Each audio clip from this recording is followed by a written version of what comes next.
Muchas gracias, decano. Muchas gracias por la invitación, por este espacio tan particular y tan provocador, ¿no? La primera cosa que yo le preguntaba a Natalia y me preguntaba mientras organizábamos la charla es cómo un comunicador va a hablar con los ingenieros sobre inteligencia artificial, ¿no? Pareciera que los comunicadores estamos por allá, en otro horizonte, o la gente de sociales como esa gente de sociales que va a hablar sobre tecnología. Y creo que es una invitación y una provocación en doble vía. Yo espero que sea no solo una charla en la que yo eche la lora, creo que Natalia debió haberles advertido que yo soy un poquito mal hablado y de vez en cuando me sale una que otra cosa muy de lenguaje popular, poco académico. Entonces, quiero que pensemos siempre como un ejercicio como de conversación, porque al final, el tipo de revolución que estamos viendo a partir de los desarrollos tecnológicos, como la inteligencia artificial, es una recomposición radical de la condición humana. Eso es lo que está en juego cuando pensamos la inteligencia artificial, cuando pensamos el tipo de desarrollos que están en la base de ese asunto que nosotros llamamos tecnología. Para iniciar, les quiero proponer como un ejercicio. Que además cuando uno siempre habla de tecnología, ella toma la decisión, ¿no?, de quitar la presentación o de irse a descansar. Siempre son bastante caprichosos. Les quiero proponer un ejercicio para que arranquemos. Y es tratar de entender de qué hablamos cuando hablamos sobre tecnología. Les quisiera proponer el siguiente ejercicio. Saquen sus celulares, todos tienen sus celulares acá, ¿cierto? Van a abrir una cosa bien particular que es Google, ¿cierto? Y van a buscar imágenes a través del Google Imágenes, ¿no? Ustedes lo conocen mucho mejor que yo, sobre tecnología. Pongan la palabra tecnología. Yo creo que ya les salió, eso es mucho más rápido, ¿cierto? Quisiera que algunos o algunas me contaran qué imágenes son las que aparecen cuando ustedes les dan tecnología. ¿Qué es lo que aparece en esos buscadores? Robots, ¿qué más aparece? ¿No te alcanzas a escuchar? La nube, ¿cierto? ¿Qué más les aparece? Aparece como el planeta, el satélite, como la idea de la red, ¿cierto? Si se dan cuenta, un buscador como Google, muchas gracias, nos está construyendo una imagen bien particular sobre la tecnología, como si la tecnología fuera un asunto de finales del siglo XX, como si antes no tuviéramos tecnología, y como si la tecnología únicamente hubiera respondido a los desarrollos de las tecnologías digitales. Entonces, fíjense que lo primero que nosotros tendríamos que entrar a cuestionar para entender por qué, y ese es un poco el corazón de la charla de hoy, porque nosotros estamos deviniendo en unas formas de cyborg, ¿no? Yo sé que siempre pensamos el cyborg tipo Terminator o ponemos otro tipo de prótesis sobre nuestros cuerpos, ¿no? Porque los desarrollos digitales pueden ser pensados como elementos fundantes de esa cosa que nosotros podemos llamar cyborg. Y lo primero que tenemos que entender es de qué hablamos cuando hablamos sobre tecnología, ¿cierto? La primera cosa que es muy importante para nosotros desde las ciencias sociales, cuando establecemos este tipo de diálogo sobre tecnología, es entender que la historia de la condición humana es la historia del desarrollo tecnológico. No hay otra forma de pensarlo. Son dos hechos que están completamente vinculados. Esa posibilidad que nosotros tenemos de definir lo humano siempre ha estado dada por los tipos de desarrollos tecnológicos que nosotros hemos desarrollado. Y eso implica una cosa muy particular, que es una discusión muy vieja, que es muy particular y que cosas como Google, cosas como la inteligencia artificial, muchas veces nos hacen borrarla, ¿no? Esos límites y esa separación entre el desarrollo técnico y el desarrollo tecnológico.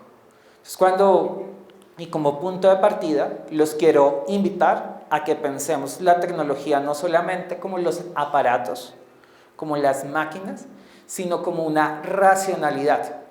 ¿Qué es una racionalidad? Es el lugar que para nosotros cobra sentido el mundo, desde el cual nosotros le damos sentido al mundo, ¿no? Cuando hablamos de tecnologías, la que sea, no estamos hablando únicamente de los dispositivos, sino estamos hablando de una forma de problematizar el mundo, de entender el mundo, de entender lo que somos y de entender los modos en los que nosotros nos vamos a relacionar, ¿cierto? Diferentes autores que vienen de la filosofía, ¿no?, nos van a pensar esa distinción, ¿no? Desde autores latinoamericanos como Rocío Rueda o Paula Sibilia, ¿cierto? O autores que vienen desde una corriente que nosotros llamamos el poshumanismo, que nos ha llevado a pensar el tipo de transformaciones que estamos viendo con las tecnologías actuales, ¿cierto? Nos han llevado a pensar la tecnología, ¿no? Una figura como Tim Ingold también ahí es muy importante, desde 4 elementos fundamentales. Lo primero es que la tecnología no son solo los objetos, no son solo las máquinas, sino son las lógicas que le dan sentido a esas máquinas y a los desarrollos que ellas tienen. La segunda, que es un asunto muy importante, es pensar la no neutralidad tecnológica. ¿Qué es la no neutralidad tecnológica? Todo desarrollo histórico es hijo del tiempo en el que vive, de las relaciones sociales y políticas en las que nos encontramos sumergidos, que nos llevan a problematizar el mundo de una determinada manera. No es una idea de una naturalidad, tiene que ver con que hay unas condiciones históricas que han hecho necesariamente, ¿cierto?, que se desarrollen ciertas tecnologías. Les voy a proponer 2 ejemplos y sobre la centralidad de esas tecnologías. El primer ejemplo tiene que ver con las comunidades primitivas, con las primeras comunidades humanas. Las primeras comunidades humanas logran desarrollarse a partir ¿de qué? De desarrollos tecnológicos. Y esos desarrollos tecnológicos van a marcar o delimitar las estructuras sociales. Piensen lo siguiente, piensen por ejemplo cuando desarrollamos dispositivos que nos permitían cazar, que nos permitían pescar, que nos permitían trabajar en la tierra para producir alimento. Eso implica un desarrollo tecnológico que va a ordenar el mundo. Por ejemplo, va a generar unas clases sociales, cazadores, los pescadores, los agricultores. Y si se dan cuenta, al tiempo que se empiezan a producir esas clases sociales, se empieza a producir una forma de organización social en torno a esos desarrollos tecnológicos. Ese es un ejemplo que nos permite ver un tercer elemento de esta definición de tecnología que les quiero proponer. Y es que el hecho social configura el hecho tecnológico y el hecho tecnológico configura el hecho social. Se constituyen mutuamente, no es que ocurra uno al lado, aparte del otro. En esa misma línea, quiero que piensen una cosa que posiblemente ustedes usan. ¿Ustedes usan Instagram? Digan sí, ole, no me dejen aquí solito. ¿Sí? ¿Ustedes han visto el siguiente espacio bien particular? Ustedes han pasado por una tusa amorosa, de esas tusas bien fuertes, llanto, dolor, mucha rumba. ¿Sí se han pasado por ahí? Y han pasado por el mágico momento de subir una historia en Instagram donde están completamente enrumbadísimos, completamente felices en la rumba. Están en la tusa, pero van a fingir que están felices. ¿Y cuál es la intención de esa historia? Que mi ex la vea y que vea que estoy feliz en esa persona, ¿cierto? ¿Sí o no? Piensen que la tecnología, cuando ustedes, las personas que se encargan de desarrollar tecnología, lanzan tecnología al mundo, no saben muy bien para qué la va a usar la gente. Tienen una finalidad, pero ustedes creen que quienes desarrollan las redes sociales, las plataformas, van a pensar, vamos a crear las historias para que las personas entusiasmadas suban, ¿cierto? O piensen por qué se hace popular Snapchat, ¿no? Ustedes saben por qué se hace popular Snapchat, ¿no? Pues por las fotos efímeras. ¿Y para qué se usan las fotos efímeras? No, ¿cierto? Para enviar el nude, para ciertas formas de sexting, para ciertas cosas que aparecen allí. Y son usos no calculados de la tecnología. Entonces, fíjense cómo lo social y lo tecnológico se constituyen mutuamente. Hay una correlación ahí todo el tiempo. Entonces, imagínense ¿Qué tipo de relaciones podemos establecer las sociedades con una cosa tan particular como la inteligencia artificial? ¿No? Con una primera cosa que muchos autores, ahorita vamos a hablar un poquito de eso, le hacen a la inteligencia artificial, y ahí yo quiero que ustedes me ayuden a entender esa pregunta. ¿Las inteligencias artificiales son inteligentes? ¿O qué es lo que hablamos cuando hablamos de inteligencia artificial? Esa es una pregunta que habría que hacernos, ¿no? La otra cosa tiene que ver con los aparatos sensibles del cuerpo. Toda tecnología, históricamente, siempre está conectada con la condición material en la que nosotros habitamos. Todavía no hemos podido superar que somos seres de carne y hueso, ¿no? Que nuestro cerebro funciona de determinadas maneras. Estoy casi seguro que si yo me demoro más de 15 minutos en un solo tema, ustedes van a morir y van a irse rápidamente al celular y van a empezar a correr al celular. ¿Por qué? Porque el dispositivo celular ha generado una recomposición de la sensibilidad. Cosas que el celular nos ha quitado. Nos ha puesto unas, nos ha quitado otras. La capacidad de escucha. Escuchar es una cosa que nos cuesta. Fíjense, ustedes pueden estar en, qué sé yo, en el previo de la rumba, ¿no? Y están teniendo una conversación de lo más divertida, básicamente aparece la notificación y a uno el ojo básicamente le dice, amigo, tienes una notificación, mira quién te escribió, mira lo que te acaba de llegar.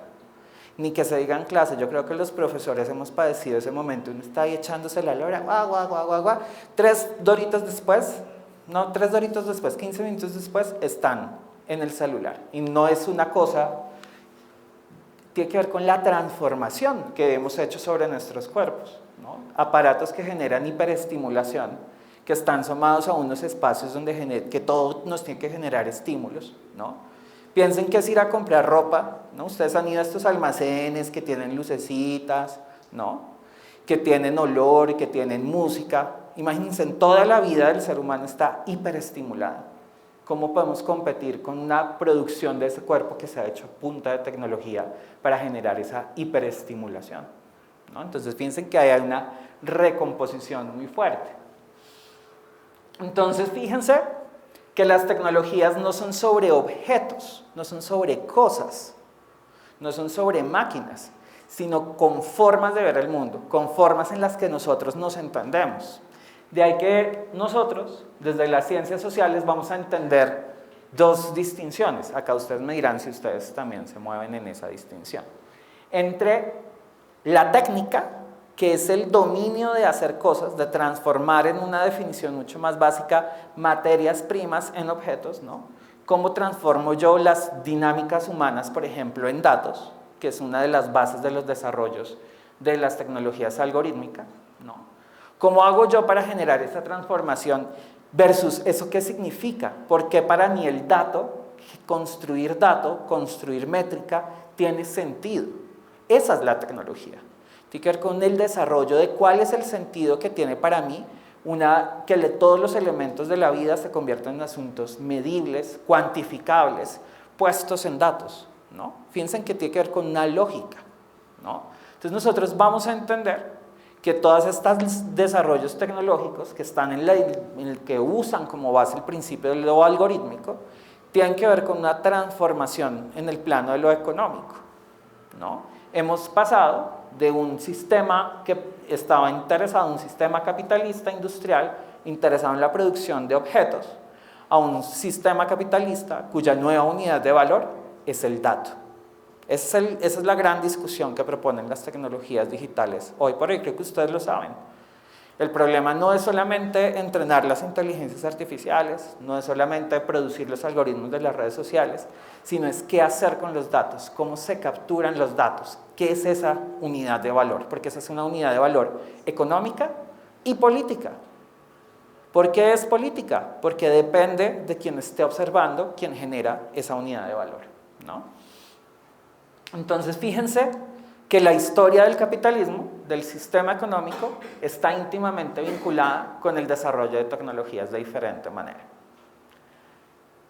Las sociedades del siglo XVIII, por allá, un autor que de pronto a algunos les resuena, que es un señor que se llama Michel Foucault, nos va a proponer que las sociedades del siglo XVIII, a partir del desarrollo de la medicina, del discurso jurídico, van a establecer una lógica que él va a denominar de la disciplina, es decir, de la vigilancia y el control de las personas, a través de un desarrollo tecnológico bien particular, el tiempo, ¿no? El reloj, la medición, ¿no?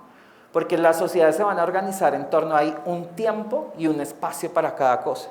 Entonces piensen que en ese primer momento del desarrollo de las industrias, no son las máquinas de vapor, no son los telares los que van a marcar el desarrollo económico, sino va a ser el control sobre el tiempo, el establecimiento de rutinas, la medición de si somos productivos o no en determinada condición de tiempo. Sumado a que, por ejemplo, la unidad de tiempo va a ser usada para medir los tiempos de vida de las personas. Ustedes aparecen, y digo ustedes, ¿no? Los jóvenes, por allá, por primera vez en la historia, en el siglo XIX, aparece la idea de los jóvenes. Y ustedes dirán, pero ¿cómo así? Si es la edad biológica, guau, guau, guau. ¿No? ¿Cuál es el rollo? El rollo es que hasta el siglo XIX entendemos que hay un periodo de la vida en que se aplazan las responsabilidades del mundo adulto y ustedes empiezan a profundizar en procesos de especialización para el mundo del trabajo, y eso genera la aparición del tiempo libre, y a partir de eso se desarrolla lo que conocemos hoy como universidades, pero también se desarrollan experiencias vitales como el noviazgo, ¿no? ¿Quiénes, aparte de los profesores, quiénes de los estudiantes están casados, por ejemplo? Casados, no es que tengan la propuesta de matrimonio de casarse en 2 semestres, pero les cuento un chisme y aparte vengo del futuro y les voy a decir que aquellos que, por ejemplo, ¿en qué semestre están más o menos? Sóplenme. ¿De varios? Quinto y sexto. Eso quiere decir que ustedes ya pasaron la tusa del novio del colegio o la novia del colegio con la que llegaron aquí a la universidad y se juraron amor eterno. Y muy seguramente están explorando, ¿cierto?, la experiencia amorosa de la universidad, en la que dicen, bueno, vamos a ver qué depara el mundo del trabajo. Si logramos sobrevivir a la tesis y a graduarnos, seguramente podremos seguir. Sorpresa, eso no va a pasar. Vengo del futuro y les voy a contar eso, ¿no?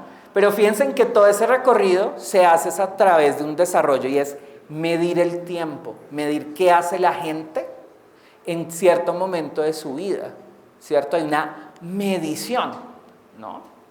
Pero imagínense que contemporáneamente nosotros hablamos de la gobernanza algorítmica, ¿cierto? Es decir, cómo la medición se convirtió, ¿no?, en una suerte de desarrollo tecnológico. Ustedes lo pueden definir mucho mejor que yo, que tiene que ver con el desarrollo de los algoritmos, y cómo a través de esos algoritmos se establecen formas de medición y control de la vida de las personas, ¿no? Piensen, por ejemplo, que uno de los grandes temas en política hoy, en la discusión del debate político, tiene que ver con la desaparición de la habilidad del debate, ¿no? El algoritmo de redes sociales nos ha hecho bloquear al que piensa diferente, lo bloqueamos, X, no me interesa lo que tú tengas que decir. Y en el mundo de las relaciones interhumanas, del encuentro con el otro, pues como hemos bloqueado la información y lo que los otros nos dicen, cuando interactuamos con personas que piensan diferentes a nosotros, nos cuesta esta vida y la otra. Es muy difícil lograr establecer una discusión de ese orden. Entonces piensen cómo esa medición, ese ejercicio de medición de la vida de las personas ha venido generando una serie de cambios, ¿no? Esto nosotros ya lo habíamos visto y tiene que ver con esta producción de la mismicidad, es decir, normalmente la vida social estaba hecha de encuentros y desencuentros con el otro. Este tipo de tecnologías, particularmente las redes sociales, por eso el dibujito de las redes sociales, ya voy a migrar hacia inteligencia artificial, está hecho de mismicidad. Los consumos que hacemos de las redes sociales, no les voy a hablar de la producción técnica, ustedes conocen mucho mejor cómo técnicamente operan estos dispositivos, sino de lo que la gente hace, ¿no? Produce mismicidad, es decir, el borramiento radical de la diferencia, del que piensa diferente a mí, ¿no? Y lo vemos, por ejemplo, sabemos que hay 7 países en los que las mediciones que hay sobre polarización política marcan muy fuerte. Uno es Estados Unidos, otro es Colombia, otro es Sudáfrica, otro es Brasil, y todo tiene que ver con la aparición de la gobernanza algorítmica, con esos procesos de perfilamiento que desarrollamos a partir de la información que suministramos a estos aparatos y de cómo, ¿cierto?, esto genera que solo nos relacionemos con personas que piensan como nosotros. Con ese panorama, que era como un momento de contexto para ponernos de acuerdo y poder encontrarnos en relación con la definición de tecnología, quiero proponerles una pregunta. ¿Qué entienden ustedes cuando nosotros hablamos sobre los cyborgs? ¿A qué les suena eso? ¿Sí están familiarizados con el término? ¿A qué les suena? ¿Robots humanoides? ¿A qué más les suena? ¿Robots humanoides? ¿Qué es un robot humanoide? Cuéntenme. Un robot con forma humana. Resulta que no. Cuando nosotros estamos hablando de cyborgs, estamos hablando de una idea que va a empezar, aparece por primera vez en 1956 en uno de los documentos de la NASA, cuando la NASA empieza a pensar en mandar seres humanos particularmente a Marte, y ellos empiezan a pensar que se hace importante fusionar el organismo vivo, la materia viva, con máquinas. Es decir, que máquinas y seres humanos se fundan, ¿cierto?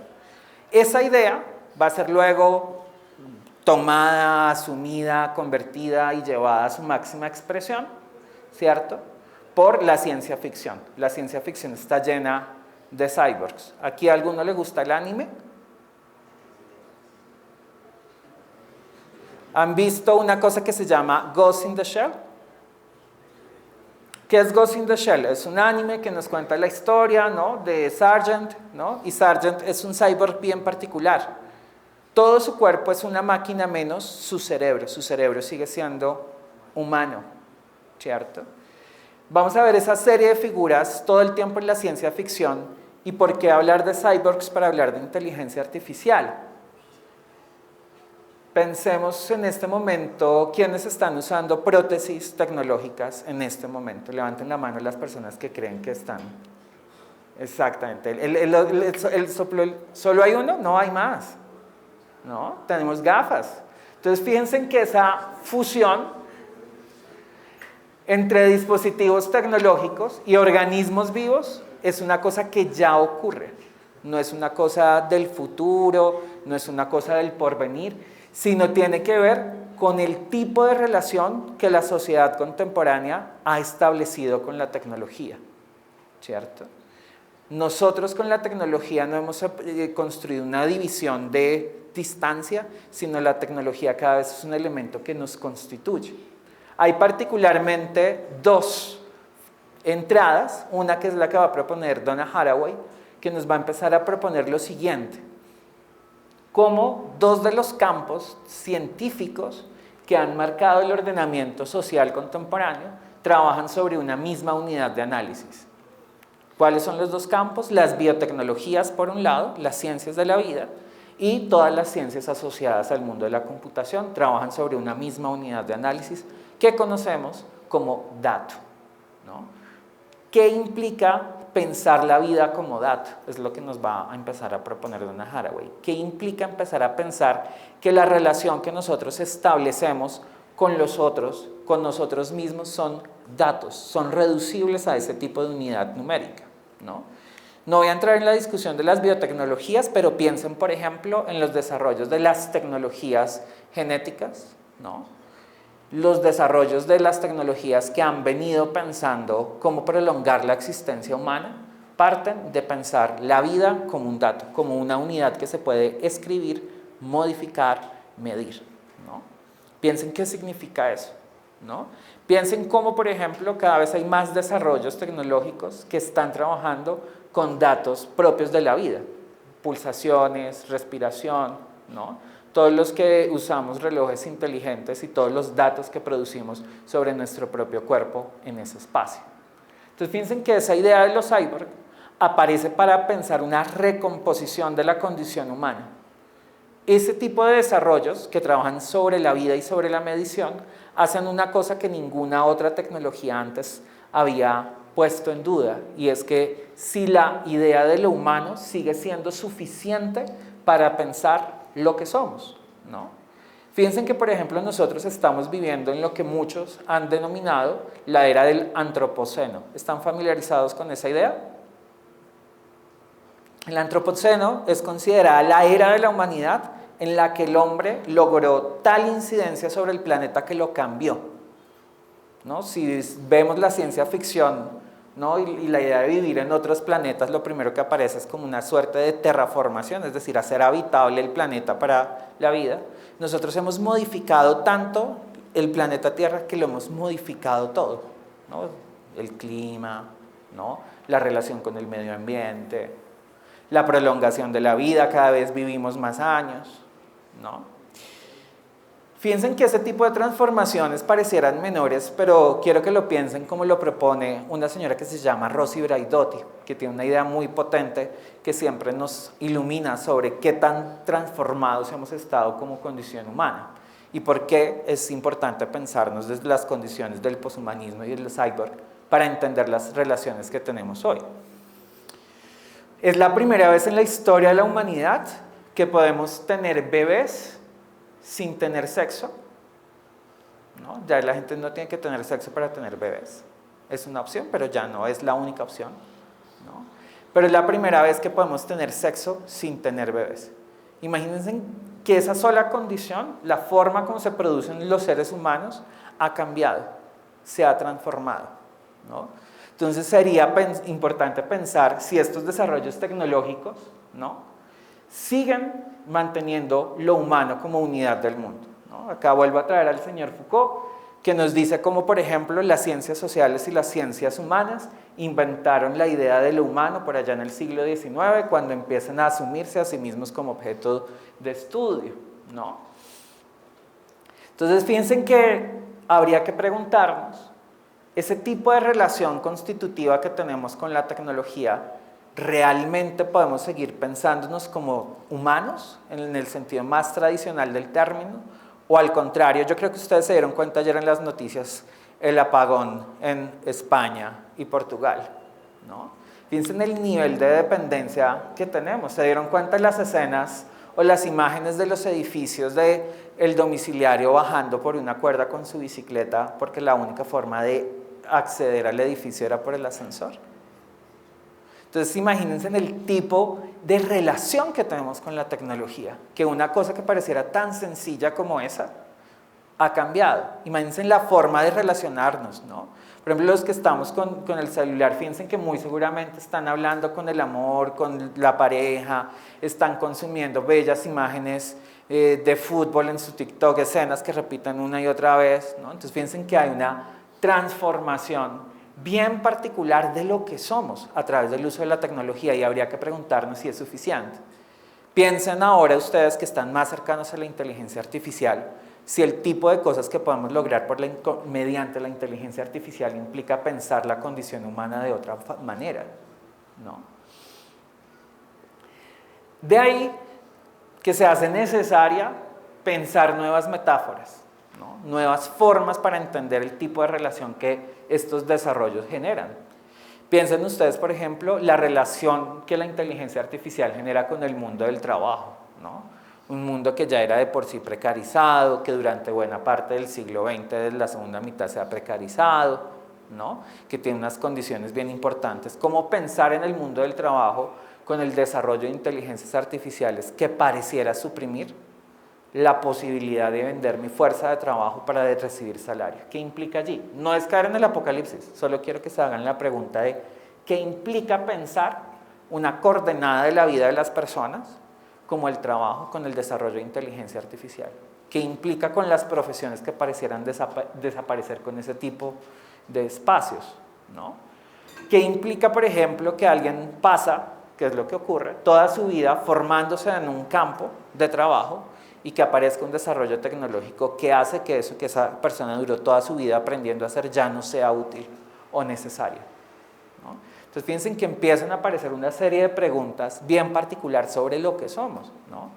Piensen ustedes cuánto tiempo llevan en la carrera, como 2 años, 2, 3 años. Piensen que además ustedes tuvieron que pasar aproximadamente, ¿cuánto? 13 años en el colegio kinder, transición primero a 11, 15 años, lo que dura la carrera, y cuando se gradúen les digan, no, ya eso que usted aprendió a hacer a lo largo de su vida ya no es útil, ¿no? Ese es un poco el tipo de preguntas que empiezan a aparecer allí, ¿no? Entonces fíjense en que la figura del cyborg aparece como una metáfora que nos lleva a pensar la necesidad de reinventar todo el tiempo lo que somos, cómo nos relacionamos, ¿no? Cómo esas relaciones sociales que vivimos se ven modificadas, por ejemplo, por desarrollos tecnológicos. ¿Qué pasa, ¿no? Cuando en lugar de estar hablando con un ser humano, estamos hablando con una máquina para ayudarnos a solucionar un proceso, ¿no? Entonces fíjense que hay ahí un ejercicio bien particular. Esta imagen, no sé si la logran ver bien, creo que sí, es de Sterlach. Sterlach es uno de los artistas más particulares de esta versión del poshumanismo, porque él lo que va a llevar es estas ideas a su máxima expresión. También está el artista brasileño Kahn, ¿no? Que va a generar conejos editados genéticamente que brillan en la oscuridad, ¿no? ¿Quieren verlos? Abran sus celulares. Busquen conejos verdes.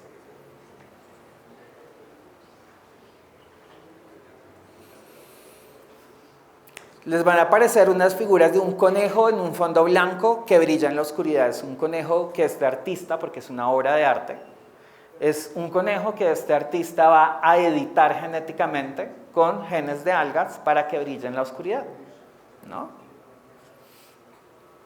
Son bien interesantes. Piensen en el oncorratón. ¿Ustedes han escuchado hablar del oncorratón? ¿Saben cuál es el oncorratón? Es el ratón que desde los 90 lo han programado genéticamente para que le crezcan tumores de cáncer para poder estudiar cómo se desarrolla el cáncer, ¿no? Entonces fíjense cómo estos desarrollos tecnológicos nos empiezan a hablar sobre el problema de la escritura. Ustedes escriben código, ¿cierto?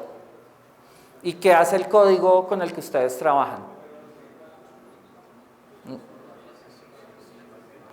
¿Cierto? Hacen todo un ejercicio de traducción de ciertas instrucciones para que la máquina desarrolle ciertos procesos. La versión de un comunicador hablando de lo que significa la programación, no me juzguen. Pero ¿a qué voy? Si ustedes se dan cuenta, lo que hay es una transcripción o una traducción del mundo al lenguaje del código. Tanto en lo genético como en el mundo en el que ustedes se mueven. El mundo se convierte en un código, el mundo se reduce a un código, ¿no? Entonces piensen cómo el mundo adquiere otras connotaciones y empieza a producirse otro tipo de relacionamientos, ¿no? Entonces fíjense que aquí empieza a aparecer, si el mundo cambia, si el mundo produce otros modos de relacionamiento, eso significa que la pregunta por las tecnologías es sin duda una pregunta por el horizonte político. Esta cita está un poco larga, pero ¿qué es lo interesante que nos va a proponer Rossi Braidotti? La pregunta que nos hace, porque además yo sé que siempre que uno habla de tecnologías, uno suele ubicarse, ¿no?, en el aspecto ético o en el aspecto político, en la cosa como la tecnología va a destruir a la sociedad, vamos a morir, ¿cierto? Vamos a quedar obsoletos, ¿no? Entonces piensen que una de las cosas con las que uno tendría que pensar es cómo el mundo convertido en código debe producir unas políticas afirmativas de la vida, es decir, unas políticas que hagan más habitable el mundo, en lugar de todo lo contrario. Esa sería la pregunta del horizonte político. Por eso cuando pensamos en desarrollos como la inteligencia artificial, tendríamos que pensar en cuál es el horizonte político que hay detrás del desarrollo de este tipo de tecnologías.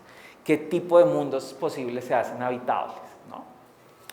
Y esto tiene también una conexión profunda con una idea que para nosotros a veces es como difícil de entender, y es que lo digital y eso que nosotros llamamos lo real no están completamente escindidos o separados, están íntimamente conectados. Lo digital es otro umbral de la experiencia humana. Piensen lo siguiente, siempre me gusta trabajar este ejemplo. Levanten la mano las personas que están emparejadas, que tienen pareja en este momento, ¿no? Muy bien. Vamos a molestar a dos porque ya me cansé de estarme aquí quieto. Voy a hacer dos preguntitas. Su merced tenía la mano levantada, ¿cierto? ¿Qué pasa si su pareja en este momento le escribe un WhatsApp diciéndole terminamos? ¿La relación termina? ¿Sí o no? No, pues, me estaba pensando todo el día.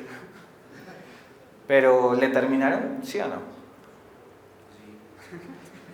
Va, ¿y quién más tenía la mano? Por ahí una de las mujeres tenía la mano. ¿Tú tenías la mano levantada? ¿Qué pasa si tu pareja te escribe por WhatsApp? Terminamos. Pues me salgo a llamarlo a preguntar qué pasó. Pero terminaron, ¿cierto? Entonces fíjense que eso que pareciera como tan sencillo, como una conversación personal a través de un dispositivo tecnológico, nos habla de ese continuum, de esa continuidad. Efectivamente uno queda como, esta persona de mal espíritu, ya iba a decir yo una de mis groserías, pero soy decente, todavía no entro en confianza, ¿no? Esta persona me terminó. ¿Después de cuántos años o tiempo tendría la terminada, si le terminara en este momento por WhatsApp? 4 años. Después de 4 años. ¿No? Piensen que eso que parece en el entorno digital no es un asunto falso. Ese ejemplo tan sencillo nos habla de esas continuidades, ¿no? Por eso podemos pensar que los entornos digitales actúan como prótesis, ¿no? Los entornos digitales aumentan las capacidades humanas. En general, todo desarrollo tecnológico opera desde el aumento, desde ese ejercicio de la continuidad.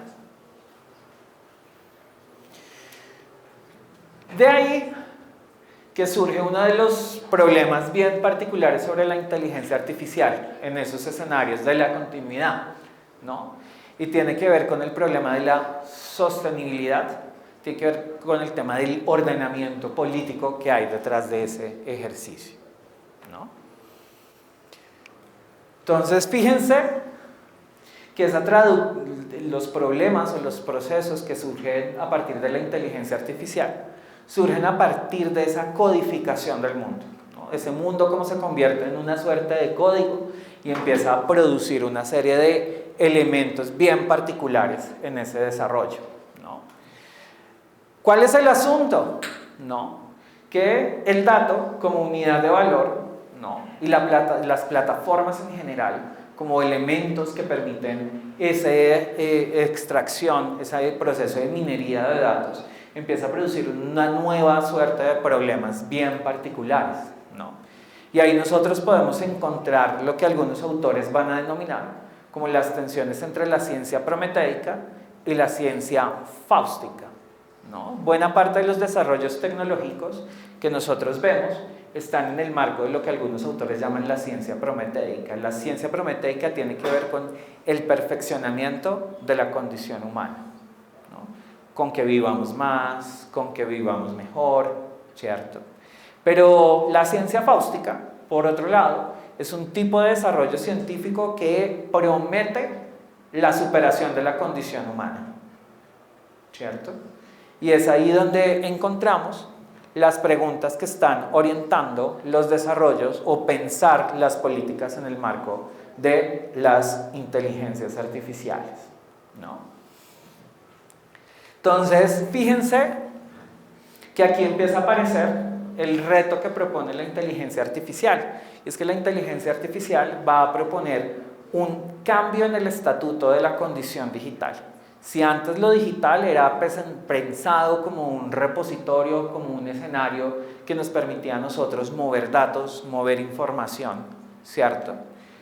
Eric Sadin, que es uno de los filósofos contemporáneos más importantes sobre el tema tecnológico, nos va a proponer lo siguiente: el cambio del estatuto de la condición tecnológica implica pensar que ya no son grandes buscadores y organizadores de información, sino que las inteligencias artificiales están empezando a cumplir la función de la aletheia. ¿Qué es la función de la aletheia y por qué es tan complejo? Es decir, se les está pidiendo a las inteligencias artificiales que produzcan un discurso de verdad. Es decir, ¿para qué son empleadas las inteligencias artificiales? Para tomar decisiones, para calcular grandes cantidades de datos e información rápidamente y se toman decisiones a partir de eso. Es más, pueden tomar decisiones. Uno de los ejemplos o de los experimentos que mayor seguimiento han tenido sobre inteligencia artificial lo desarrolló Amazon. Yo no sé si ustedes supieron de los problemas que ha tenido Amazon con las inteligencias artificiales aplicadas, por ejemplo, a los procesos de selección de sus empleados. Si han escuchado de esas suerte de dificultades que ha tenido, por ejemplo, para seleccionar y cómo, por ejemplo, la inteligencia artificial, a partir de los datos con los que fue entrenada para participar de ese proceso de selección, por ejemplo, no seleccionaba a mujeres para la programación, ¿no? Porque los datos con los que fue entrenada hacía ver que, por ejemplo, las mujeres no participaban en ingeniería. Aquí teníamos 2, ahora solo nos queda 2, 3, si es que hay 4. Lo siento, estoy haciendo mal las cuentas. Entonces piensen cómo, por ejemplo, quien alimenta la inteligencia artificial reproduce en la inteligencia artificial sesgos, ¿no? Tiene que ver con eso. No se le pide solamente que venga, organíceme las hojas de vida, sino seleccione quiénes serían las personas más capacitadas para, ¿cierto? Y tiene que ver con los procesos mediante los cuales se entrena a este ejercicio.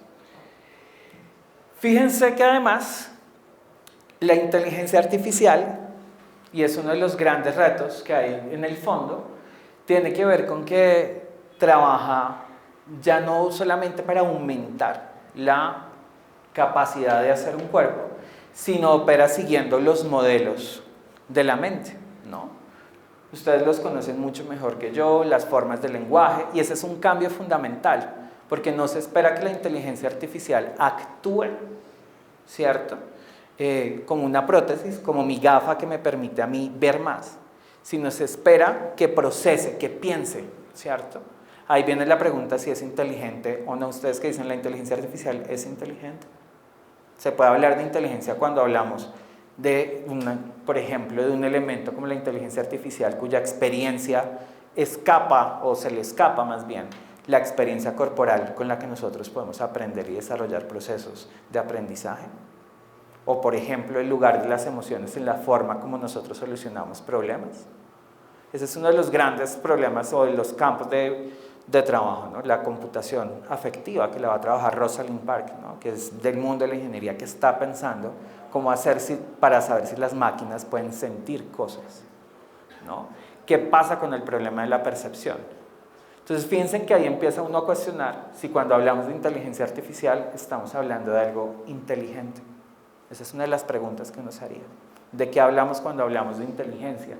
¿Solo es procesar datos o qué tipo de elementos son los que están ahí en la base de la definición de la inteligencia? Otro de los asuntos o de los riesgos que generan las inteligencias artificiales tiene que ver con lo que muchos van a denominar el Data Driven Society.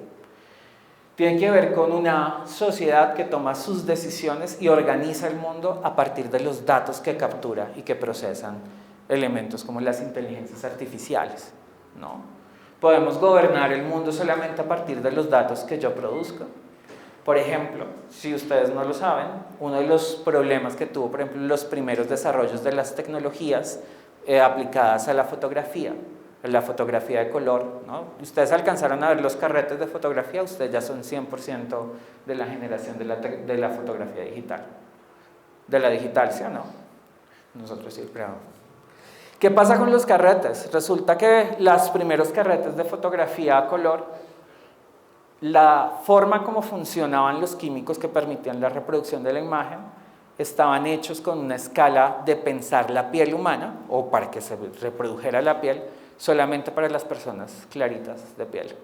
Si ustedes ven, por ejemplo, las fotos de las comunidades afro y de las comunidades indígenas de los 80 o los 90, las fotos caseritas, no las fotos de estudio, sino las caseritas, van a ver que las pieles de las personas afro se ven moradas o azuladas, y tiene que ver con que la tecnología con la que fue hecha la colorimetría de la fotografía estaba pensada como que el color piel, ese color que uno siempre llamó el color piel, solo es así clarito, ¿no? Eso mismo se traslada de manera muy particular, por ejemplo, a las tecnologías de reconocimiento facial y de perfilamiento, ¿no? ¿Qué pasa? Las inteligencias artificiales son alimentadas con la idea de que ciertos perfiles raciales pues, son peligrosos, ¿no? ¿Qué pasa si sectorizamos y organizamos y jerarquizamos la sociedad, por ejemplo, otra vez desde el principio del color de la piel aplicado en este ejercicio? ¿De dónde aprenden las inteligencias artificiales? Tiene que ver con el principio de la no neutralidad tecnológica. Nuestras programaciones hablan de nuestros propios filtros culturales, de la forma como nosotros aprendemos, ¿no? Hay un texto muy particular que se llama el Atlas de la Inteligencia Artificial. Este atlas, si están interesados en el asunto, va a proponer una serie de problemas que genera la inteligencia artificial. Uno de los ejemplos que pone es como uno de los primeros desarrollos de OpenAI, cuando empieza a generar todos los procesos de jerarquización y de clasificación de las familias con las que opera el lenguaje, está basado en un libro del siglo, en una serie de libros del siglo XVIII. Pues sabemos que el siglo XVIII es bien particular con sus sistemas de clasificación, ¿no? Y cómo empieza a generar asociaciones de palabras, por ejemplo, racializadas o de problemas de mujeres, ¿no? Entonces, cómo a la inteligencia artificial en sus primeras versiones le cuesta imaginar a mujeres en espacios de trabajo porque sus primeros ejercicios fueron alimentados con textos y documentos del siglo XVIII, ¿no? Este otro asunto del horizonte político de la inteligencia artificial tendría que ver entonces con la terraformación del planeta, ¿no? Ustedes lo saben, pero en el mundo cotidiano muchas veces pensamos que las tecnologías digitales no tienen un soporte material, un soporte tangible, ¿cierto? ¿Y qué implica eso? Que no somos conscientes ni de los gastos que implica la extracción de minerales raros para la producción de los procesadores con los que funciona, ¿no? O tampoco somos conscientes de los costos ambientales, es decir, cuántos litros de agua gastamos produciendo imágenes de mi foto con mi perrito en estilo modo Ghibli, ¿no? Es una pregunta que habría que hacerse, ¿no? Ustedes saben que una de las tendencias que se originó en eso fue preguntarle a ChatGPT cuánta agua se habían gastado en las primeras semanas. La respuesta de ChatGPT era 280 y punta millones de litros de agua potable para que creáramos imágenes. Entonces tiene que ver con la terraformación del planeta. Estamos interviniendo de manera tan radical nuestro planeta que lo estamos terraformando, con una condición bien particular, y es que primero, estamos generando unas relaciones de poder en ciertos territorios, ¿no? Ustedes saben que los minerales raros son raros y curiosamente no están en el norte global, sino son territorios que normalmente requieren otro tipo de trabajos, ¿no? Entonces uno puede explicar, por ejemplo, las formas en que la minería, ¿no?, ha afectado países en África y no nos interesa porque están en África. Lo que nos interesa es que mi procesador funcione, ¿no? No que esa gente tenga agua no nos interesa, ¿cierto? Tiene que ver con eso, tiene que ver con la precarización de las experiencias del trabajo, ¿cierto? De las personas a través de la IA, ¿no? Lo más famoso que nosotros hemos visto de la precarización del mundo del trabajo, porque esos son muy famosos, son los huelgas que vimos en Hollywood, de no usen la IA para escribir guiones, no usan, ¿cierto? Pero hemos visto también los casos en Inglaterra, ¿no?, donde los editores denuncian a OpenAI por alimentar y a enseñarle a su inteligencia artificial con textos piratas sin autorización de sus autores para que la inteligencia artificial aprenda, ¿no? Cómo los campos creativos se disminuyen, ¿no? Y el otro asunto tiene que ver con los costos que implica para las formas en que nosotros nos relacionamos, ¿cierto? Tiene que ver un poco con ese ejercicio que les hablaba al inicio. Fíjense en lo difícil que es mantener la conversación, mantener el ejercicio de la escucha. Cada vez nos cuesta más escuchar, ¿no? Estamos tan concentrados en la mismicidad, en lo que yo creo del mundo, en lo que yo espero del mundo, en lo que yo planteo del mundo, que escuchar otro tipo de voces, ¿no? Generan ese tipo de interferencias, ¿no? Entonces, fíjense que por qué tenemos que pensar en la inteligencia artificial, ¿no? Esta es Crawford, la autora del Atlas de la inteligencia artificial, ¿no? Nos va a plantear el problema, y es porque la inteligencia artificial primero es una infraestructura. La inteligencia artificial no es solo el programa o el software, implica, ustedes los conocen mucho mejor que yo, ¿no? Estos grandes centros en los que se trabajan los datos, ¿no? Estos grandes centros que demandan energía y consumo de agua, ¿no? Es una industria. Ustedes lo saben mucho mejor que yo. ¿Cuántos años llevamos hablando de inteligencia artificial? ¿Ninguno? Por allá ¿cuándo fue? En el 62 que surge la primera vez la idea de la inteligencia artificial para computar estos grandes textos, pero también los que somos videojugadores de largo tiempo, que tuvimos PlayStation 1, 2, ¿no? Ya interactuamos con las inteligencias artificiales torpes de los videojuegos, ¿no? Una serie de aplicaciones bien particulares, los grandes asistentes. No es reciente. ¿Qué es lo reciente? La mercantilización de las inteligencias artificiales generativas, la gran explosión en el mercado de las mismas, ¿no? Ustedes las conocen, Gemini, ¿no? Que es la de Google, la China, la ChatGPT, ¿no? Entre otras, Perplexity, bueno, Humanity, bueno, todas las que se usan para hacer las tareas, ¿no? Algunos. Es bien interesante. Ustedes sí las tienen que usar, es que yo lo digo siempre en ciencias sociales como, sí amigo, el ensayo que acabas de hacer tiene una suerte de problemas, ¿no? El otro asunto es que las inteligencias artificiales también producen unas formas de ver, ¿no? Para nosotros en ciencias sociales una de las cosas que ha sido interesante de ver de las inteligencias artificiales tiene que ver con, por ejemplo, cómo miente, ¿no? Normalmente uno pone a los estudiantes a hacer un ensayo sobre ciertos autores. El vago no falta, en lugar de leer va a ChatGPT, le dice hazme un ensayo, le introduce la información, y la información que le arroja ChatGPT suele ser imprecisa o falsa. Eso ha pasado en varios escenarios, ¿no? Y tiene que ver con unas formas de ver, con unos relacionamientos del poder. ¿Por qué la inteligencia artificial es un asunto del orden político, ¿no? ¿Por qué tiene una incidencia del orden político? Es como la pregunta y el horizonte ético. Porque justamente esas maneras de ver pueden invisibilizar las experiencias de vida de las personas, ¿cierto? Pueden sacar de eso que nosotros le pedimos que haga, de esa palabra de verdad, ciertas experiencias del mundo, ¿no? Puede minimizar esas experiencias de vida de esas personas que conciben el mundo de manera diferente, ¿no? Tiene que ver con ese horizonte, pero también tiene que ver con un problema de la economía política. ¿Quiénes son los dueños de los datos? ¿No? El problema, o sea, esto sé que suena muy fácil desde mi campo, el problema no es solamente el entrenar la inteligencia artificial, esa pareciera ser la parte más sencilla del proceso. El problema es quiénes son con qué datos se entrenan las inteligencias artificiales, qué tipo de legislaciones hay para eso, ¿no?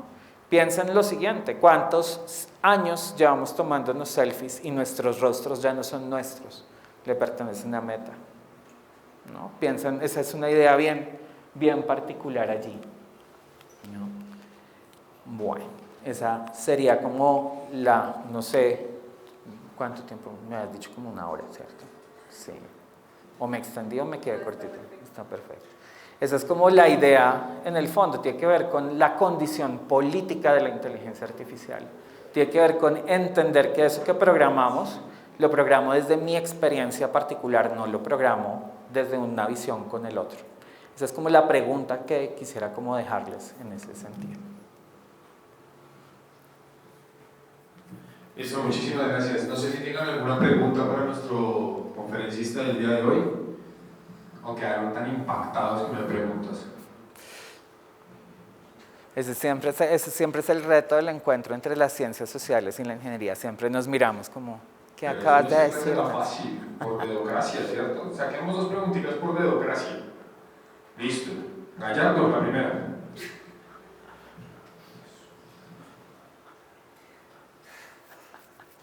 Digamos que tenemos estos modelos así de inteligencia artificial y todo, pero entonces tú hablabas sobre los sesgos. Entonces, ¿cómo podemos llegar a un punto en el que una IA no esté sesgada? Porque, como decías, cuando las personas son las que le dan los sesgos al hacerla, pero generalmente casi siempre eso va a existir, entonces, ¿hay alguna manera que eso debe pasar?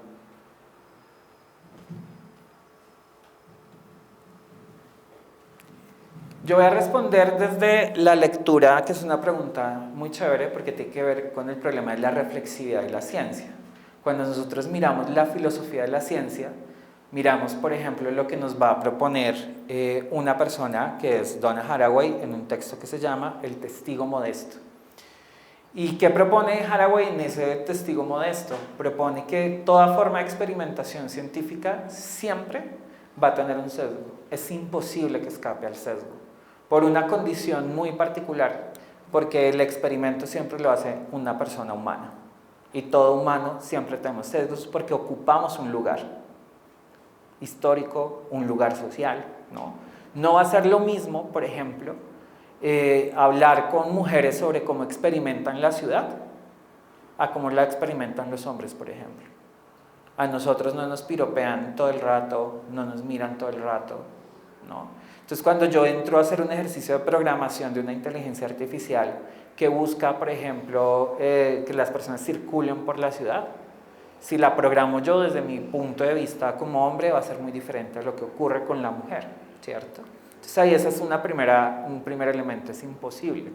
Es la condición de reflexividad que habla la física cuántica, ¿no? Ustedes saben que en la física cuántica también nos habla de cómo el lugar desde el cual yo observo afecta el experimento que estoy haciendo, ¿no? Siempre hay un sesgo.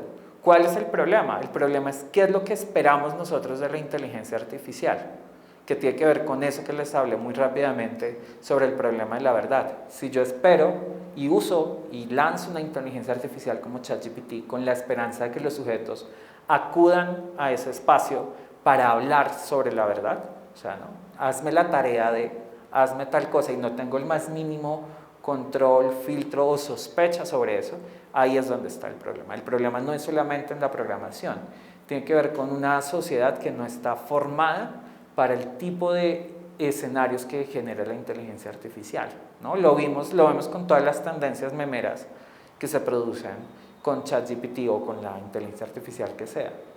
¿Cuántos litros de agua necesito gastar para reírme a punta de memes? Esa es la pregunta que yo tendría que hacerme, ¿cierto? ¿Realmente necesito gastar? El promedio sé que puede variar, que hay diferencias, depende a quien uno le pregunte. ¿El medio litro de agua potable realmente lo necesito gastar para producir un meme? ¿No? Ese es el segundo elemento. Entonces, fíjense que no es una respuesta muy fácil de dar. Tiene que ver, por ejemplo, con las lógicas del trabajo colaborativo.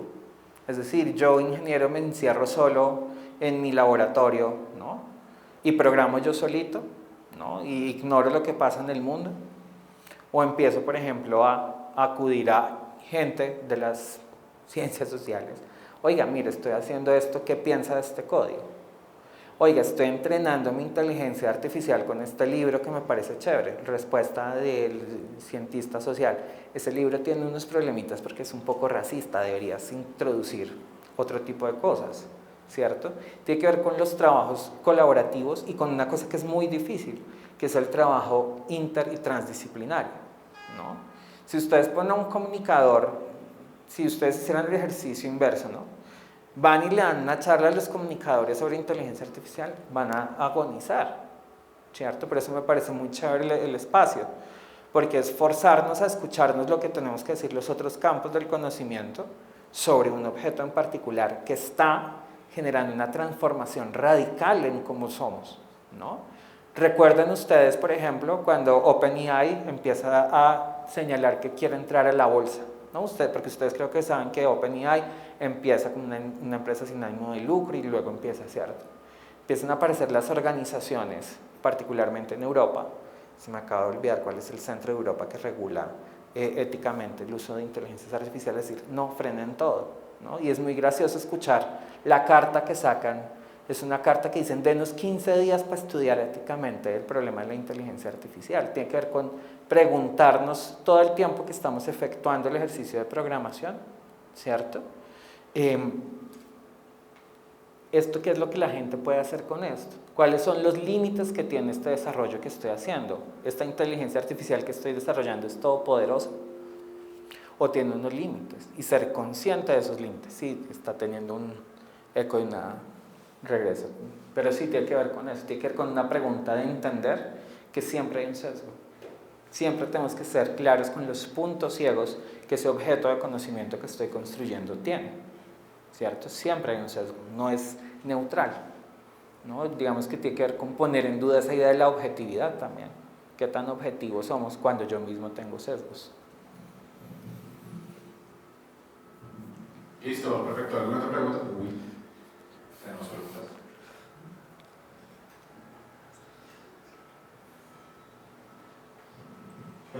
Hola. Gracias por la charla. Y pues no, para empezar, quiero hacer como la aclaración de que si hubo alguna morada que tenga contigo lo que tú decías. Un poquito más despacio porque estás hablando rapidísimo. Que si hubo, o sea, quería preguntarte sobre Foucault, una cosa. Entonces, si hubo alguna morada, pues te pido disculpas. Hace un tiempo leí un libro que citaba a Foucault y hablaba sobre el panóptico, como esa idea de que nosotros mismos nos vigilamos. Entonces quería saber si para ti, de alguna manera, el paradigma del panóptico cambia con la creación o pues, con el desarrollo de la inteligencia artificial.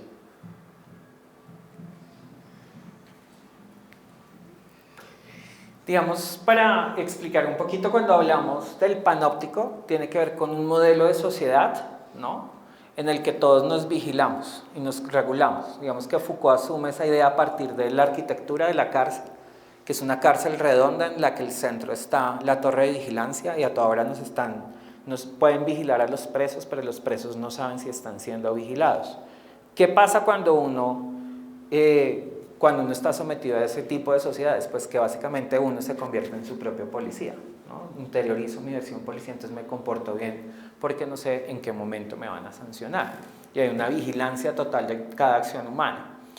Efectivamente, nosotros podemos pensar que las tecnologías contemporáneas, tanto las redes sociales como las inteligencias artificiales, devienen en formas de panópticos. Son panópticos digitales por excelencia, en dos niveles particulares. El primero es porque hay una demanda o una exigencia todo el tiempo de transparencia. Todo el tiempo tenemos que estar publicando, todo el tiempo tenemos que estar hablando. Un ejemplo muy cortito de la vida cotidiana para pensar eso: cuando uno empieza a salir con alguien y esa persona no tiene el más mínimo milímetro de huella digital, no tiene ni Twitter ni Instagram, y uno empieza a sospechar como, ¿y esta persona qué esconde? Entonces fíjense que hay como una suerte de mandato de estar en estos entornos digitales. Háganse la siguiente pregunta: ¿a ustedes los obligaron a estar en Instagram? ¿O ustedes voluntariamente accedieron a decir acepto términos y condiciones y proponen y dan toda la información de ustedes todo el tiempo, ¿no? Ese es el asunto, ¿no? Hay una vigilancia constante, ¿no? Ustedes lo saben mucho mejor que yo, ¿no? Nuestros celulares todo el tiempo están generando información. Tenemos nuestros GPS activos todo el tiempo se sabe dónde estamos. Hagan el ejercicio, entren a una tienda, ¿puedo decir marcas? Sí, Adidas, ¿no? Entran al almacén, usan la ubicación de GPS 10 doritos después de entrar, ni siquiera es de hablar de zapatos, no, mira, así el micrófono activo, escuchan, y por eso el algoritmo dice, te va a proponer publicidad de zapatos, ¿no? Entren y salgan. 10 minutos después, su Instagram está lleno de información de zapatos de Adidas, ¿no? Entonces tiene que ver con ese sistema de vigilancia. ¿Qué pasa con las inteligencias artificiales? El cambio paradigmático de las inteligencias artificiales es que dicen qué hacer, ¿no? Ese es el problema fundamental, ese es el problema de la gobernanza que hay detrás. A partir de todas las formas como son entrenadas, empiezan a producir modos de conducta, ¿no? Hace unos días creo que todos vimos, por ejemplo, los usos que está teniendo ChatGPT como psicoanalista. La gente no está yendo a terapia, sino está diciéndole, querido ChatGPT, mi pareja me terminó por WhatsApp, ¿qué debo hacer con mi vida? ¿Cierto? ¿Y qué empieza a hacer ChatGPT? Empieza a decirte qué hacer. Ese es el problema, ¿cierto? Ese es el problema. ¿Por qué? Porque le damos la potestad de decir, esta cosa sabe de la vida, le voy a dar la autoridad para que me diga qué hacer. Entonces sí podemos nosotros pensar que estos dispositivos, en general todas estas tecnologías basadas en datos, han generado un sistema de gobernanza algorítmica, es decir, ha dispuesto a los sujetos para que nos comportemos de tal manera para producir conductas, para producir formas de ver el mundo, ¿cierto?